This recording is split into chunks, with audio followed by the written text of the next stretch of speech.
Hello everyone, we are Thu Hường, Bảo Trâm, Thành Long, Thúy Linh, Thanh Tâm and Như Ý from Group 6.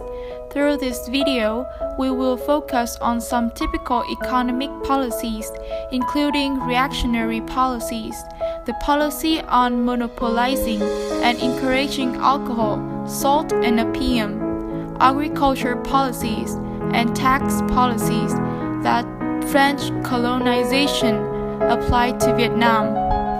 The very first policy is reactionary. In the context of the first economic exploitation, 1897 to 1914, and the second one is 1919 to 1929 in Vietnam, which was introduced and escalated by the French colonialists. In order to compensate for the damage caused by the war of aggression, exploit colonial exploitation for the growth of French imperialism, and create the basis for long-term French rule. They carry out reactionary policies. On the one hand, maintaining the feudal economy, feudal possession, land rent exploitation. On the other hand, they plunder resources, products, exploit cheap labor to serve national industry, thereby exhausting the country's natural resources. Besides, the land, rail, and water traffic system serving their economic exploitation was expanded. Some public works were constructed to meet the needs of the colonialists instead of that of the natives. In the Declaration of Independence of the Democratic Republic of Vietnam, President Ho Chi Minh condemned the French colonialists' economic policies. In the field of economics, they have fleeced us to the backbone, impoverished our people, and devastated our land. They have robbed us of our rice fields, our mines, our forests, and our raw materials. They have invented numerous unjustifiable taxes and reduced our people, especially our peasantry, to a state of extreme poverty. They have hampered the prospering of our national bourgeoisie. They have mercilessly exploited our workers. Secondly, it is worth noting that to enslave and exploit our people, the colonial regime applied the policy on monopolizing and encouraging alcohol, salt, and opium. First to mention, salt is one of the basic necessities, especially an indispensable product like rice in the Vietnamese dishes. Besides, our country does not have a salt mine. Therefore, all salt consumed in our country is produced through seawater filtration method by letting the water evaporate away, the salt setting down below and then gathering into basket for sale. These factors have made salt scarce in the market. Thus, tax policy makers of France immediately determined to monopoly the salt. Next, alcohol has been considered quite vital in our cultural life. In fact, alcohol is often appeared in our festival, weddings, funerals, sacrifice, and reunions between close friends or at parties to see if people are in welcoming meals. Any village had one or two families living by making wine. Wine became a very popular product. Thus, the French colonialists decided to monopolize the market by establishing the Fontaine Wine Company at heavily inflated prices. By the beginning of the 1900s, the French authorities banned the production of our own rice, wine, and salt. At that time, there were 1,500 alcohol and opium retailers and only 10 schools in every 1,000 villages. From 1900s to 1910, the colonial government earned 45 million piastres profit from alcohol. That regime damaged Vietnamese extraction but brought significant benefits to the colonialists. It took many measures to encourage and force people to use opium.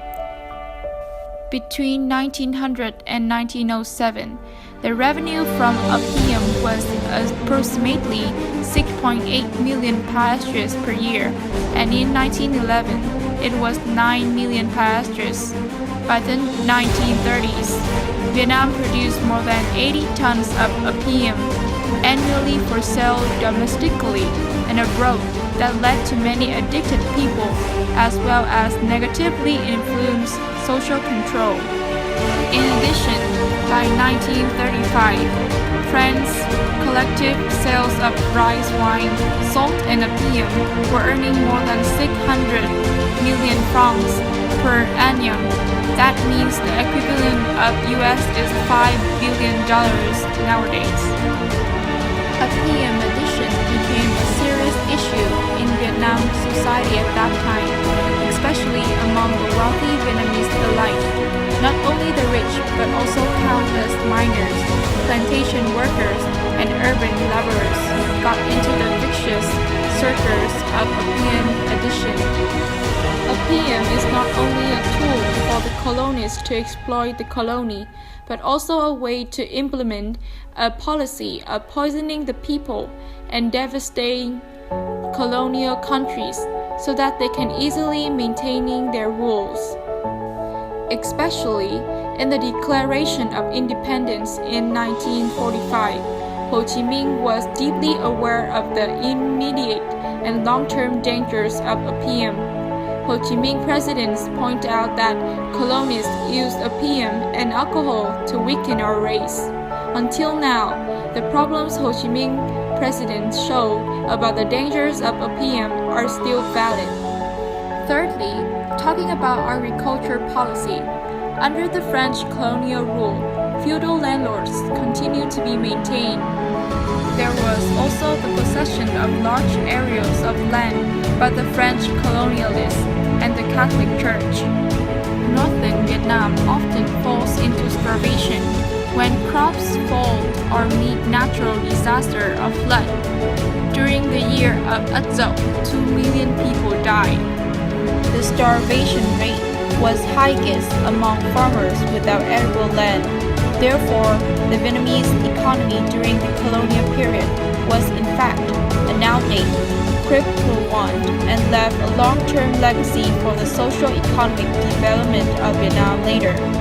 Finally, when we mention about tax, we should not forget about how cruel French colonists did to us by charging their tax on nearly every daily necessities of Vietnamese people, like the tax on salt, tax on wine.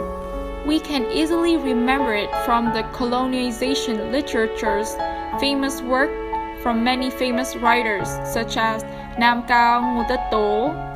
One of the most notorious taxes during this period is the tax pulled on all adult males since they reach 18 years old, and tax on agricultural landfill.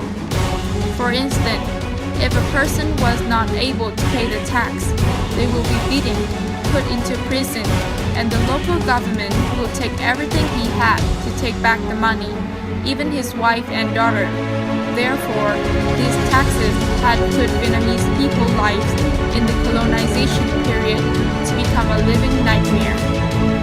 In the final analysis, all of these four policies, reactionary policies, the policy on monopolizing and encouraging alcohol, salt, and opium, agriculture policy, and tax policy, have made our country's economy and people's lives to suffer in misery for a long time.